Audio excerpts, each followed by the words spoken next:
हाथ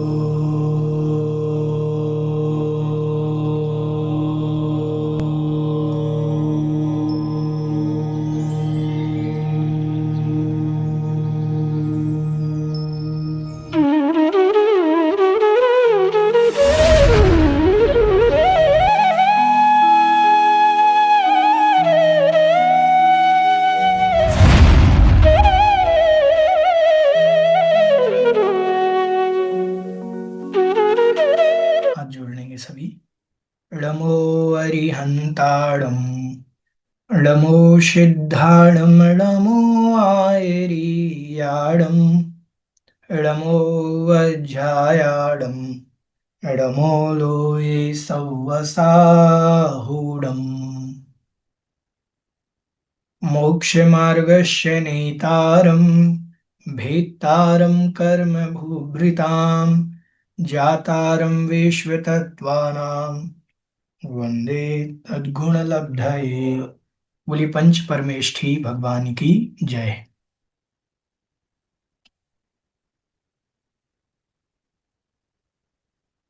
चलिए, कल अपन ने विषय देखा था कि बंध कैसे होता है, अणु स्कंध कैसे बनते हैं। तो प्रत्येक अणु में गुण होते हैं, स्पर्श रस गंध वर्ण। उसमें जो स्पर्श गुण है, स्पर्श गुण के दो भेद हैं, एक स्निग्ध और एक रूक्ष। स्निग्ध और रूक्ष के अंदर अनेक प्रकार के शक्त्यंश होते हैं। अब किसी अणु में शक्त्यंश कितने हैं, किसी अणु में कितने हैं, और यदि वह शक्त्यंश दो की अधिकता लिए हुए होते हैं तो बंध को प्राप्त हो जाते हैं। यदि वह शक्त्यंश समान रूप से होते हैं तो बंध को प्राप्त नहीं होते। यदि वह शक्त्यंश जघन्य रूप में होते हैं तो भी बंध को प्राप्त नहीं होते। ये अपन ने विषय जाना था। ठीक है, अब अपन आगे बढ़ेंगे। पेज नंबर 223, 235 और गद्यांश नंबर 597, 597। हाँ नीना जी, आपकी कोई जिज्ञासा है? जयनीन भैया जी। हाँ भैया जी। जी, कल के उससे एक जिज्ञासा ये है कि उसमें कहा है कि दो गुण, जैसे आपने अभी कहा कि दो गुण से अधिक होने पे ही बंद होगा। हाँ जी। जैसे अगर 4 गुण वाला है तो उसका 6 गुण वाले से होगा। सत्य और अंश वाले। हाँ, 6 सत्यांश सत्य वाले अंश से। और वाले से, हाँ जी। कल जो लिखा था कि आगे पीछे के शेष उनसे नहीं होगा। हाँ पर जी। 4 वाले का 6 से हो रहा है तो 6 वाले का भी तो 4 से हो रहा है। इसमें नहीं, एक तो जरूर नीचे वाले से हो गई। ठीक है, ये कथन की अपेक्षा है कि चार वाले का छह से हो रहा है, लेकिन छह वाले का चार से क्यों नहीं? क्योंकि ये कह रहे हैं, अभी आप कहेंगे कि बंधे दिखौ पारिणाम कवचा, परिवर्तन तो एक रूप होगा, दोनों मिलेंगे तो वो परिवर्तन किस रूप होगा, पहले ये विचार करना है। अभी अगला सूत्र ही है, उसी पर ये विचार करेंगे कि ऐसा क्यों कहा। तो आप ये कह देते कि समान वाले का बंध क्यों नहीं कहा, कि पांच का पांच सत्यांश वाले से बंद होता है। अब पांच और पांच मिलते तो किस रूप होते? रुक्ष रूप होते कि स्निग्ध रूप होते? किस रूप परिवर्तन होता? तो इन्होंने कहा कि यहाँ जो परिवर्तन है ये बड़े रूप होगा, जिसमें सत्यांश ज्यादा है उसके अनुरूप बंध होगा। इसीलिए इन्होंने कहा कि बंधे दिकौ पारिणाम कवचा, यह द्व्यधिकादि गुणा नाम, तो दो अधिक गुण वाले का परिणमन होता है, स्कंध पने को प्राप्त होते हैं। तो दो अधिक का तात्पर्य है कि जो चार वाला है वो छह वाले के साथ मिलेगा तो छह वाले के जैसा हो जाएगा। समझ में आया? चार वाला छह वाले के साथ मिलेगा तो छह वाले जैसा हो जाएगा। अब जैसे ये चार वाला है, ये दो वाला है, तो दो वाले और छह वाले मिले तो बंध दो अधिक में होता है। दो अधिक में मतलब ये इसमें जाएगा तो ये इस रूप होगा। ठीक है। ठीक है। नदी का पानी समुद्र में जाएगा, आकर मिलकर। खार मीठा नहीं होगा समुद्र का पानी, वो नदी का पानी भी खारा हो जाएगा। हम्म, समझ ठीक में है। आया? मतलब ऐसे इसको अलग से ना लेकर उसके साथ लेंगे तब तब बनेगा दो हाँ अधिक। ठीक है। ठीक ठीक है। है। चलिए, किमर्थम अधिक गुणो विषयः बंधः व्याख्यातः न समगुण विषयः इति यतः। बोले आपने अधिक गुण वाले को बंध का कारण क्यों कहा, न समगुण विषयः, और समान गुण वाले को आपने कहा नहीं, कि 5 शक्ति अंश वाले का 5 शक्ति अंश वाले के साथ बंद हो जाना चाहिए था। तो कह रहे कि आपने ऐसा क्यों कहा। तो कह रहे बंधेधिकौ पारिणामिकौ च, बंधेधिकौ पारिणामिकौ च, अधिकौ, बंधे अधिकौ पारिणामिकौ च। कह रहे हैं कि बंधे, बंद होने पर, अधिकौ पारिणामिकौ च, जो अधिक वाले हैं, दो अधिक वाला है, जिसमें दो अधिक हैं, उस रूप परिणमन हो जाता है। किस रूप परिणमन हो जाता है, जो दो अधिक वाला है उस रूप परिणमन हो जाता है। ठीक है।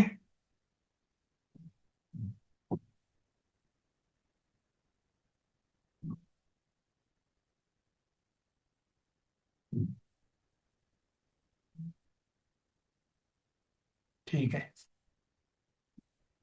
कह रहे हैं बंधे अधिकौ पारिणामिकौ च, बंधे मतलब बंद होने पर, जब बंद होगा, ठीक है, तो अधिकौ पारिणामिकौ च, जो अधिक वाला है, अधिकौ मतलब दो अधिक वाला, अधिकाः अधिकौ, तो जो दो अधिक वाला है उस रूप परिणमन हो जाता है। समझ में आया? ठीक है। अधिकारात गुण शब्दः संबध्यते, अधिकार चल रहा है गुण का, गुण मतलब शक्ति अंश, गुण मतलब शक्ति अंश है ना, उनका अधिकार चल रहा है, तो उनका अधिकार चलने से गुण शब्द का संबंध कर लेना चाहिए। तो कह रहे हैं अधिक गुणौ अधिकौ इति, जो अधिक गुण वाले हैं, दो अधिक गुण वाले हैं, वो अधिकौ अधिक गुणौ कहलाते हैं। भावांतर आपादनम पारिणामिकत्वम, भावांतर आपादनम, भावांतरम मतलब दूसरे रूप परिणमन होना, अन्य रूप परिवर्तन होने का नाम पारिणामिकत्वम कहलाता है, परिणमन होना। क्लिन्न गुणवत, क्लिन्न गुणवत, क्लिन्न मतलब गीले, ठीक है, क्लिन्न मतलब होता है गीले, गुणवत गुड़ के समान, यथा क्लिन्नो गुड़ो अधिक मधुरसः परितानी रेणुमादीनां स्वगुणा आपादनात् पारिणामिकः। यथा क्लिन्नो गुणा, जैसे कोई गीला गुड़, अधिकम मधुर, मधुरसः अधिक मधुर रस वाला है, उसमें मीठापन बहुत है, ठीक है, परितानाम उनसे दूसरे, रेणु आदि नाम उनसे दूसरे, रेणु आदि, रेणु मतलब रेत के कण या कोई भी, ठीक है, स्वगुणा आपादनात् पारिणामिका, अपने गुणों को आपादन से, ग्रहण हो जाने से, पारिणामिका मतलब परिणमन कर लेता है। अगर बहुत सारा गीला गुड़ है और उसमें कोई रूखे कण मिल जाएं बिना मीठे, जिसमें मीठापन बिल्कुल नहीं है, तो वो भी उसमें मिलकर के मीठे हो जाते हैं। समझ में आया? ठीक है। तो ये जो सूत्र है, बंधे अधिकौ पारिणामिकौ च, इस पर आचार्य ज्ञान सागर जी महाराज कहते थे, आचार्य ज्ञान सागर जी महाराज पूज्यवर आचार्य श्री के गुरु महाराज हमेशा कहते थे, वो कहते थे जो कली काल में भी यही है, जो एकता में बंधा हुआ है और जो संख्या बल में ज्यादा हैं उनकी ही, जैसे आज वोट बैंक है ले लीजिए, वोट बैंक की क्या व्यवस्था है, जिनकी संख्या ज्यादा सरकार उनकी तरफ झुक जाती है, ठीक है, सरकार किन्हीं की तरफ झुकती है जिनकी संख्या ज्यादा है। तो बंधे अधिकौ पारिणामिकौ च, बंध में जो अधिक होते हैं उन वो अपने अनुसार परिणमा लेते हैं। अपन भी संगठन में रहें और संगठन में रह करके अपन अन्य को अपने अनुसार परिणमा सकते हैं। समझ में आया? ठीक है। तो आचार्य महाराज ने लिखा भी है, कली कालऊ एकता बलऊ, कली काल में एकता ही बल है, इस पंचम काल में जिनकी एकता है वो बलवान है। समझ में आया? तो यहाँ पर ये सूत्र जो है, तत्वाल सूत्र के एक एक सूत्र पर यदि पंचम अध्याय की वैसे चर्चा की जाए तो व्यवहारिकता भी अपन को पूरी समझ में आएगी, अगर अपन निकालना चाहें। जैसे हमने उस दिन आपको व्यवहारिकता के विषय में बतलाया था, विवाह आदि के विषय में, यहाँ पर भी व्यवहारिकता, लोक व्यवहार भी ऐसे ही चलता है। लोक व्यवहार कैसे चलता है? जिनका अधिक बल है, जिनकी वोट बैंक ज्यादा है, वो अधिकार जमाते हैं, वो छोटे को अपने अनुसार परिणमा सकते हैं। समझ में आया कि नहीं आया? तो यहाँ पर एकता में बल है, और जो बंद होता है तो जो अधिक है उसके अनुसार परिणाम बदलना पड़ता है। ठीक है। आगे कह रहे हैं, तथा अन्यः अपि अधिक गुणाः अल्पीयसः पारिणामिकः इति कृत्वा, तथा अपि वैसे ही, अधिक गुण, अधिक गुण वाला जो है, अल्पीयसः पारिणामिकः इति कृत्वा, अल्पीयसा मतलब कम वाले को, छोटा, ठीक है, अल्प है, अल्प वाले को पारिणामिकः इति कृत्वा परिणमन करके, ठीक है, द्विगुणादि स्निग्ध रूक्षस्य चतुर्गुणादि स्निग्ध रूक्षा पारिणामिको भवति। ऐसा करके द्विगुण आदि स्निग्ध, स्निग्ध रूक्षस्य, दो गुण वाले स्निग्ध के या रूक्ष के, चतुर्गुणादि स्निग्ध रूक्षः पारिणामिको भवति, चतुर्गुण वाले स्निग्ध और रूक्ष के समान परिणमन हो जाता है। ठीक है। दो गुण वाला कोई स्निग्ध या रूक्ष है तो दो शक्त्यंश वाला, तो वो चार शक्त्यंश वाले के साथ परिणमन को प्राप्त हो जाएगा। समझ में आया? ठीक है। आगे कह रहे हैं, ततः पूर्व अवस्था प्रच्वन पूर्वकम तार्कीयकम अवस्था, तार्कीयकम अवस्थान्तरम प्रादुर्भवति इति एकत्वम उत्पद्यते। ततः पूर्व अवस्था प्रच्यवन पूर्वकम, ततः मतलब इस कारण से, पूर्व अवस्था पहले वाली अवस्था को, प्रच्यवन पूर्वकम छोड़ करके, ठीक है, प्रच्यवन पूर्वक मतलब पहले वाली अवस्था को छोड़ दिया, और तातीरिकम, तातीरिकम मतलब दूसरी अन्य तीसरी, मतलब दो, इन दो से तीसरी अवस्था को पर्याय को, प्रादुर्भवन्ति इति एकत्वम उत्पद्यते, प्रादुर्भव होता है ऐसा एकत्व कहा जाता है। जैसे मान लीजिए दो वस्तुएं थीं, ये अलग अवस्था थी, ये अलग थी, दोनों मिले तो वो एक अन्य तीसरा रूप बन गए। क्या बन गए? अन्य तीसरा रूप बन गए। ठीक है। समझ में आया कि नहीं आया? तो क्योंकि ये अलग थी, ये दो गुण वाली थी, ये चार गुण वाली थी, चार गुण वाली ये दो गुण वाली मिली, हुआ तो बड़े रूप परिवर्तन, लेकिन एक अन्य तीसरा ही परिवर्तित एक बन गए, तीसरा कोई स्निग्ध बन गए। ठीक है। भैया जी कैसे, जैसे मान लीजिए गुड़ है, गुड़ के गुण अधिक हैं और धूल के कम है, और अगर उसमें वो परिणमन हो गया तो फिर हाँ, कैसे तीसरी अवस्था बनी? देखिए तीसरी अवस्था का तात्पर्य हुआ कि ऐसा तो नहीं है कि वो गुण जितना मीठा था उतना ही मीठा रहा, उस गुण में कोई कम गुण वाला मिला तो उसमें अंतर तो पड़ा होगा। जैसे हमने अच्छा, उसकी कहा मिठास में फिर। कि, जैसे ध्यान से सुने, जैसे मान लीजिए आप चाय बना रहे हैं, चाय में मान लीजिए आपने 2 गिलास दूध डाल दिया, ठीक है। हम्म। अब 2 गिलास की जगह वो चाय बन रही थी, उसमें 2 चम्मच आपने शक्कर डाल दी, तो 2 चम्मच हम्म। शक्कर पहले उसमें घुल गई 2 गिलास दूध में, ठीक है। हम्म। अब घुलने के बाद हमने फिर 1 गिलास दूध और डाल दिया, हम्म। तो अब वो शक्कर बराबर है कि नहीं है उसमें तीसरे वाले में? नहीं, अंतर पड़ेगा, एक तीसरी ही पर्याय हो गई, वो मिठास पहले 2 गिलास के बराबर अलग थी, अब 3 गिलास दूध होने पर उसकी मिठास अलग हो गई। उसकी समझ में मिठास आया? कम हो गई। हाँ, परिवर्तन तो होगा। हाँ, वो हम्म। है कि पूरा दूध फीका नहीं हुआ है, हुआ तो मीठा है। हम्म। ठीक है। हुआ तो बड़े वाले के साथ परिवर्तन है, जो 2 गिलास वाले था उस रूप परिवर्तन हुआ है। हम्म। ठीक है। ठीक है। हाँ। ठीक हाँ है जी। भैया जी। हाँ, मोनिका जी। हाँ जी, जय जी भैया जी। भैया जी, हाँ। जैसे कम शक्ति अंश वाले का ज्यादा शक्ति अंश वाले के साथ संबंध हो जाता है, तो जैसे अगर कम शक्ति अंश वाले परमाणु ज्यादा हैं और ज्यादा शक्ति अंश वाले परमाणु कम है, तो क्या तब भी बंद होगा? कैसे, समझ में नहीं आया, फिर से बोले एक बार। जैसे जैसे 4 शक्ति अंश वाले परमाणु हैं हाँ जी। और 2 शक्ति अंश वाले परमाणु हैं, हाँ जी।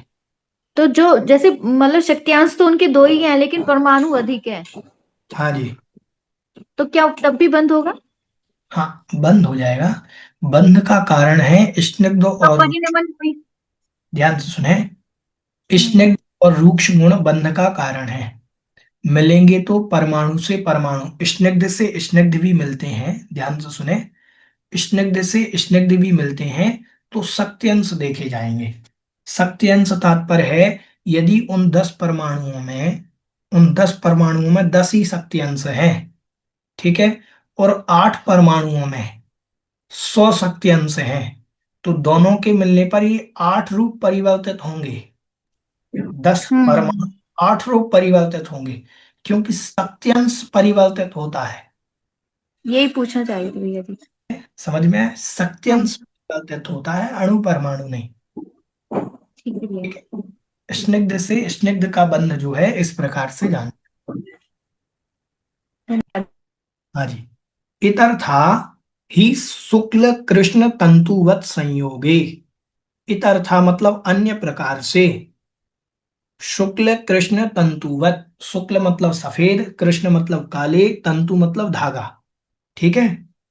तो सफेद और काले धागे के समान संयोग होने पर, सती मतलब होने पर, अपरिणामी, अपरिणामिकत्वात् सर्वं विविक्त रूपेण अवतिष्ठते। अपरिणामिकत्वात्, बिना परिणमन रूप ही, ठीक है, सर्वम विविक्त रूपेण परितिष्ठते, सभी अलग अलग रूप में ही तिष्ठते, ठहरते हैं। समझे, हमने काले धागे और सफेद धागे को मिलाया, तो काला धागा सफेद धागे में नहीं मिला, सफेद काले में नहीं मिला, और कपड़ा बन गया। ठीक है। तो लेकिन सफेद सफेद में है, काला काले में है तो बंध ये भी, लेकिन ये बंध है, वो बंध नहीं कहलाएगा जो बंध की चर्चा यहाँ पर हुई है। यहाँ तो बंध होता है वो अपने रूप परिणमन कर लेता है। समझ में आया कि नहीं आया। काला धागा और सफेद धागा मिला, और काले धागे और सफेद धागे को मिलाने पर ये अपने बहुत सारे, अपन ये मान लीजिए कुर्ता बना लिया काले धागे और सफेद धागे का, तो काला धागा काले धागे में है, सफेद धागा सफेद धागे में है, ये बंध नहीं कहलाएगा ये। ठीक है। ये बंध अलग है, वो तो परिणमन वाला बंध वास्तविक बंध है, वो तो अलग रूप में ही ठहरेंगे। उक्तेन विधिना पुनः बंधे पुनः सति, उक्तेन मतलब कही गई विधि से, बंधे पुनः सति बंद हो जाने पर, ज्ञानावरणादि नाम कर्मणाम, ज्ञानावरणादि कर्मों का 63 सागरोपम कोटि कोट्यादि स्थिति उत्पन्न भवति। ज्ञानावरण, दर्शनावरण और अंतराय, ये 3 कर्मों की स्थिति 33 सागर की होती है। वो 63 मतलब 30 सागर की होती है। तो 30 सागर की को 30 सागरोपम कोटि, 30 सागर कोड़ा कोड़ी प्रमाण इनकी स्थिति होती है। तो ये तात्पर्य ये कह रहे हैं कि देखो, स्थिति ज्ञानावरण आदि की जब बनती कैसे है, कर्म तो ज्ञानावरणी था, ज्ञानावरणी कर्म जब कार्बन वर्गणाओं से पौद्गलिक वर्गणाओं से मिला, तो एक तीसरी अवस्था बनी जिसका नाम हो गया स्थिति। वो स्थिति कितनी पड़ गई, 30 सागर की। समझ में आया कि नहीं आया। 30 सागर की स्थिति कब पड़ी, कर्म तो ये ज्ञानावरण ही था, ये और अन्य पहले से आत्मा में लगा हुआ कर्म था, ये दोनों मिले, तो मिलने के बाद स्थिति बनी है, तीसरे रूप परिणमन हुआ। पहले ये कर्म अकेला परिणमन कैसे करता, तो मिलने पर ही ऐसा परिणमन होता है, तो ये तीसरी अवस्था रूप जैसे स्थिति बन गई, ऐसा जानना चाहिए। ठीक है, समझ में आ गया। मतलब भैया जी ऐसा हुआ कि कर्म वर्गणाएं जो हैं जो भरी पड़ी हैं इस संसार में, तो वो हाँ। अलग है, और आत्मा में जो आत्मा में जो कर्म है वो अलग है, और जब वो दोनों आपस में मिलेंगे तब हाँ जी। स्थिति हाँ, बनेगी। तब स्थिति बनेगी। तो एक पहले स्थिति क्यों नहीं थी उसमें? कर्म तो पहले भी थे ना आत्मा से बाहर, हम्म। तैयार बैठे थे कर्म हम्म। बनने के लिए। कर्मण वर्गणाएं हम्म। पहले भी थी कर्म के योग्य वर्गणाएं तो। अब वो कर्म हम्म। कब बनी? जब हमने राग द्वेष के परिणाम किए। राग द्वेष के परिणाम किए और इसके साथ मिल गई, आत्मा के साथ हम्म। मिलने के उपरांत उनकी स्थिति बनी। कुछ परिणमन हम्म। हुआ कि नहीं हुआ? हम्म। हाँ। हम्म। बोले 33 सागर तक, 30 सागर, 30 कूड़ा कोड़ी सागर तक आत्मा के साथ रहेंगी। तो ये परिणमन नया हुआ। ठीक है। हम्म। ठीक है भैया जी। जैसे अपन ने मान लीजिए बहुत ज्यादा गाढ़ा दूध है। अब बहुत ज्यादा गाढ़ा दूध बच्चे को पिलाएंगे तो वो जो दूध है वो पचेगा नहीं। ठीक है, तो अपन ने हम्म। उसमें पानी मिला दिया। हम्म। पानी मिलाने के बाद थोड़ा सा पानी मिलाने से उसमें परिणमन हो गया। अब वो पच भी रहा है, बेटे को, बच्चे को हजम भी हो रहा है और बीमार भी नहीं कर रहा है, तो उसकी परिणति परिवर्तित हुई ना तीसरे रूप। हम्म। हम्म। ठीक है। ठीक है भैया जी। आगे कह रहे हैं उत्पाद व्यय द्रव्य युक्तम सत।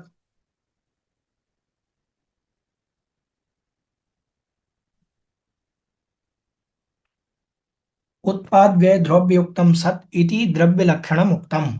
आपने द्रव्य का लक्षण कहा था उत्पाद व्यय द्रव्य युक्तम सत।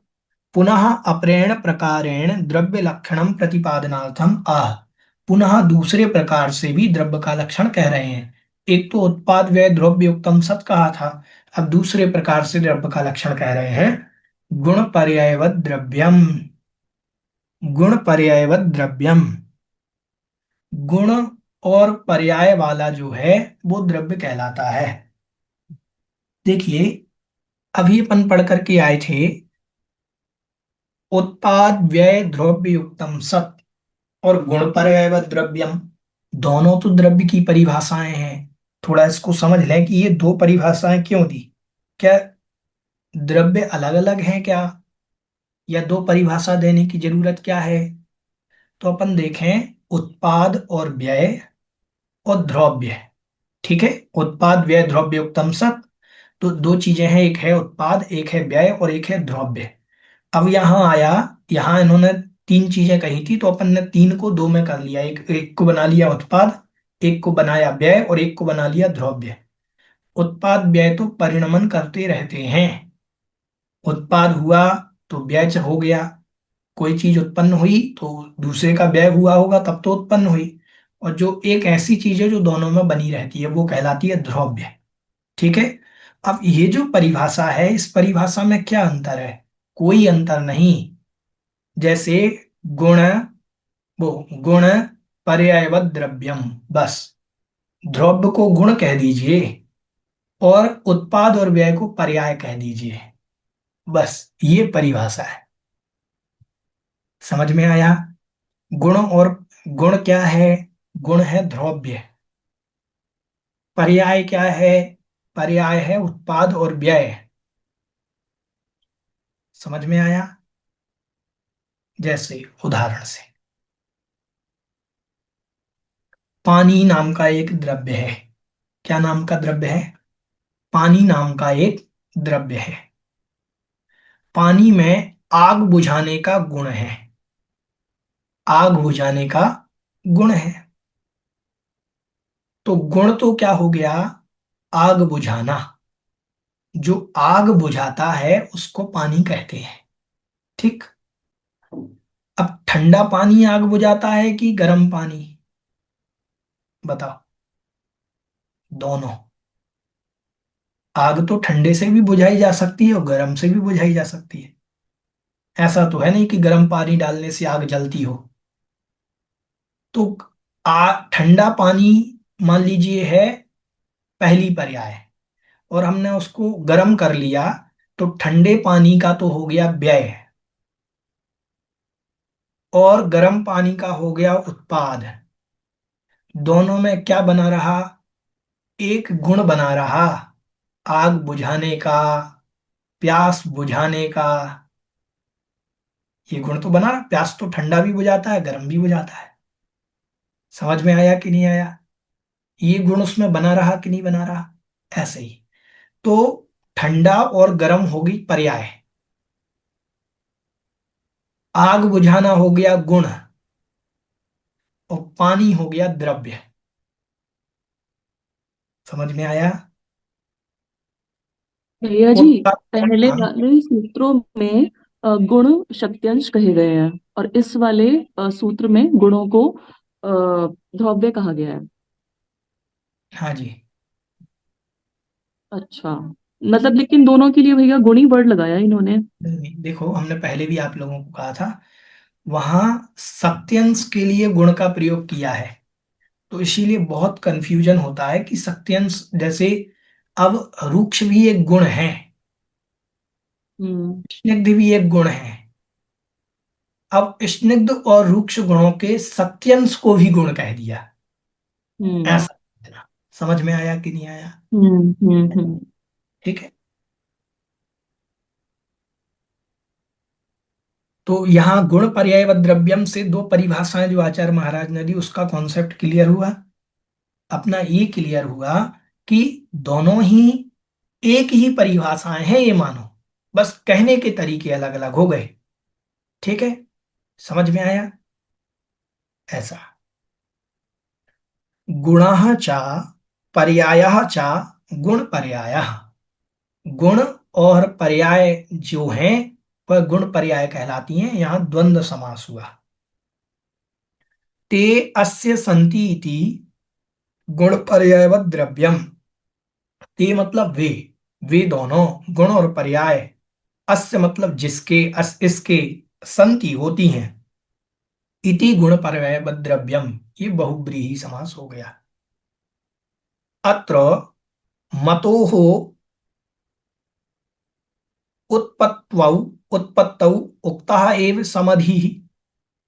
अत्र मतलब यहां पर, मतोः मतलब मत की, मतु प्रत्यय की।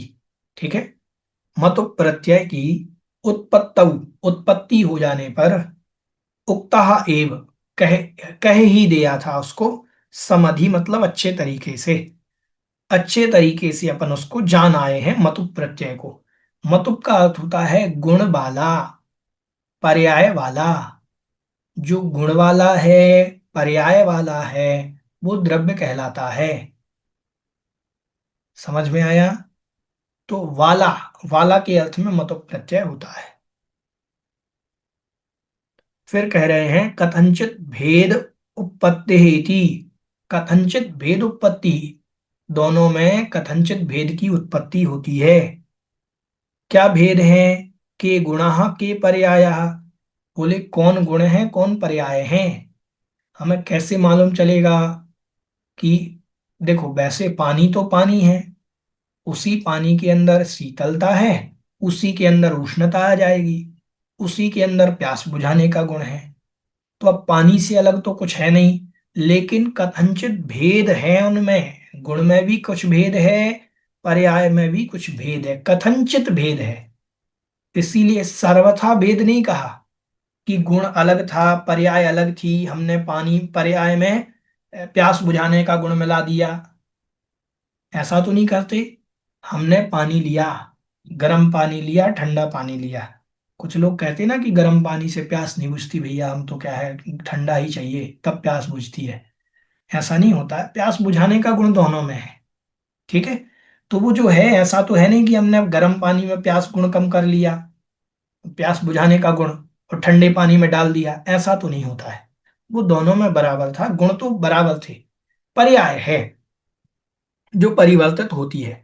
तो कह रहे कौन गुण है कौन पर्याय है, ये कथनचित भेद है, वैसे भेद नहीं है। ठीक है, वो द्रव्य एकत्व रूप है, वही गुण है वही द्रव्य है, गुण और पर्याय वाला ही द्रव्य है। ना गुण से भिन्न द्रव्य है, ना पर्याय से भिन्न द्रव्य है, लेकिन किसी अपेक्षा से, भेद की अपेक्षा, कथन की अपेक्षा से दोनों में अंतर है। ठीक है, क्या कह रहे देखें, अन्वयिनो गुणा व्यतिरेकिण पर्याय। अन्वयिनो गुण मतलब जो अन्वयी रहता है, जो हमेशा बना रहता है, वो गुण कहलाता है। ठीक है, जो हमेशा रहता है वो गुण कहलाता है। और व्यतिरेकिणः पर्याया, जो व्यतिरेक होते हैं, जो बदलते रहते हैं, जो हमेशा नहीं रहते, वो पर्याय कहलाती हैं। ठीक है। उभयैहि उपेतम द्रव्यम इति। उभयैहि मतलब दोनों के द्वारा, उपेत मतलब सहित, प्राप्त, दोनों के द्वारा जो प्राप्त होता है। किन किन के द्वारा? गुणों के द्वारा और पर्यायों के द्वारा जो प्राप्त होता है उसको द्रव्य कहते हैं। ठीक है। उदाहरण क्या है? हम कहें कि ठंडा है सो पानी है, गर्म है सो पानी है। ठीक है। और प्यास बुझाने वाला है सो पानी है। तीनों मिलकर के भी पानी ही है, अलग अलग भी पानी है। ठीक है। तो पानी, अगर हम अलग कहेंगे कि जो ठंडा है वो पानी है, तो क्या वो शीतल नहीं हो सकता? हो सकता है, उसमें प्यास बुझाने का गुण नहीं है।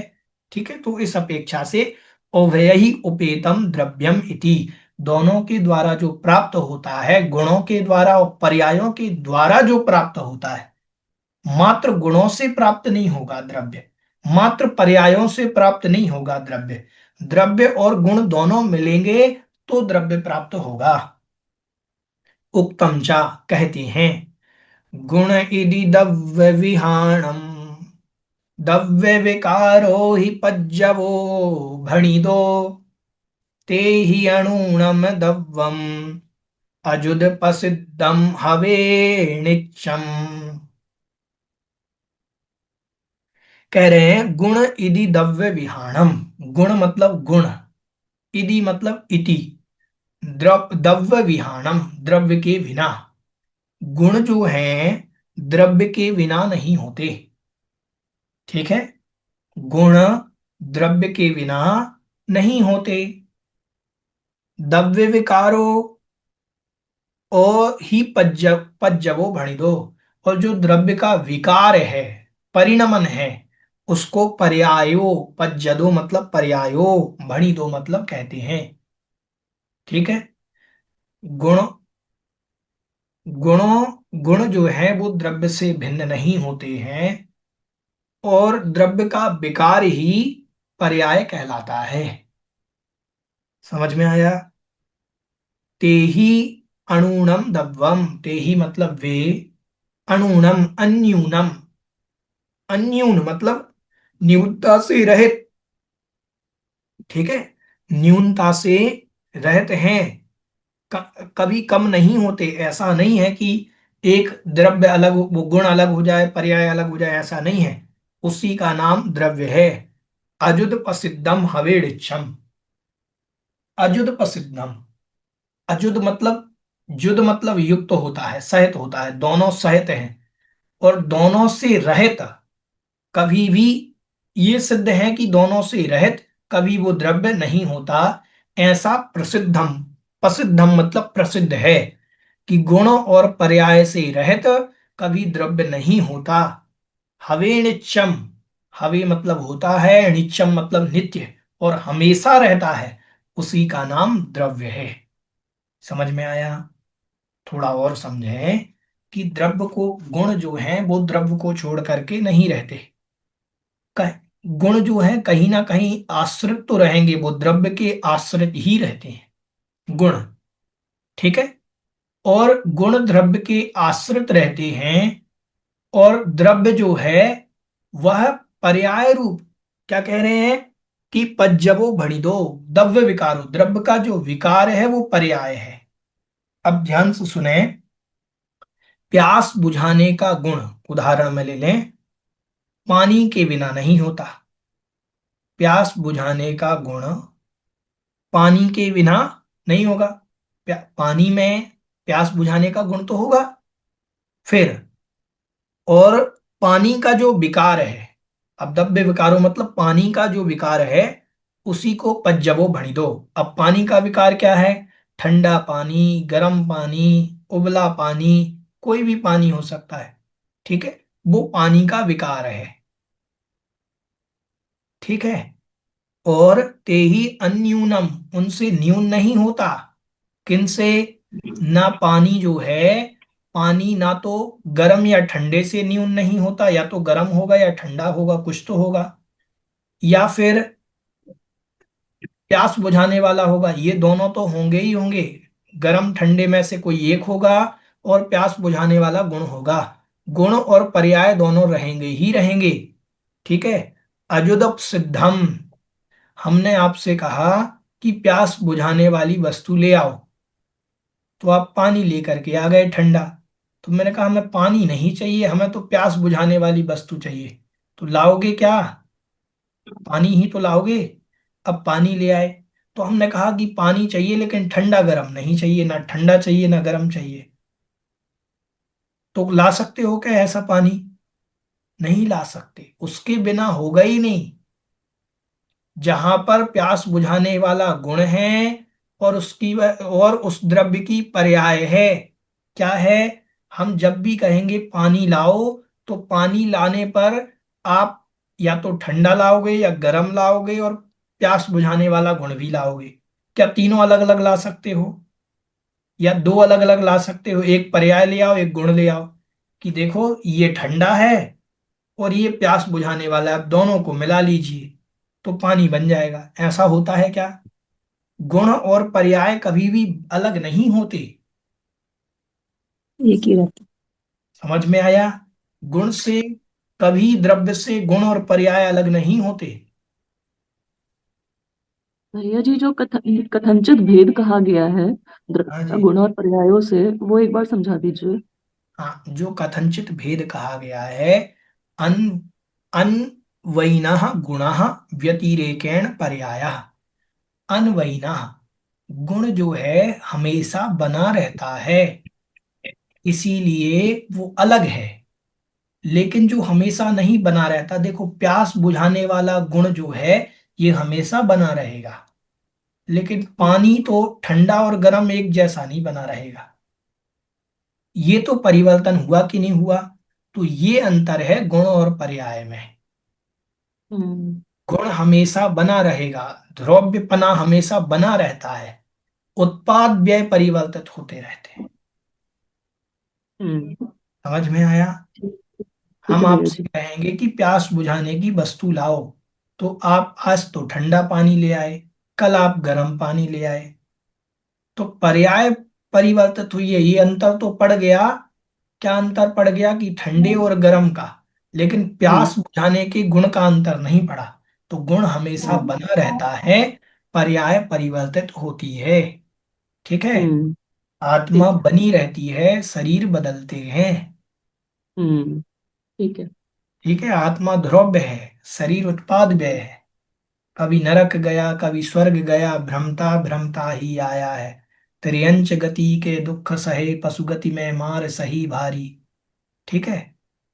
तो हाँ ये जी। सारी चीजें अपन जो है, आत्मा शाश्वत सत्य है, आत्मा ध्रुव्य है।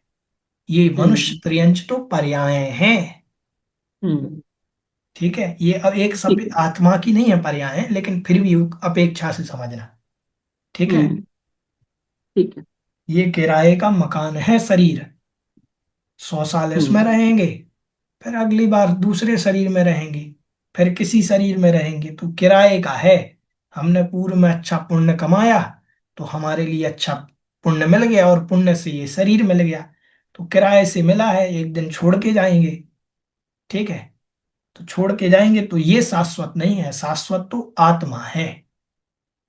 ठीक है ऐसा। चलिए आज इतना ही, बाकी के कल आगे देखें।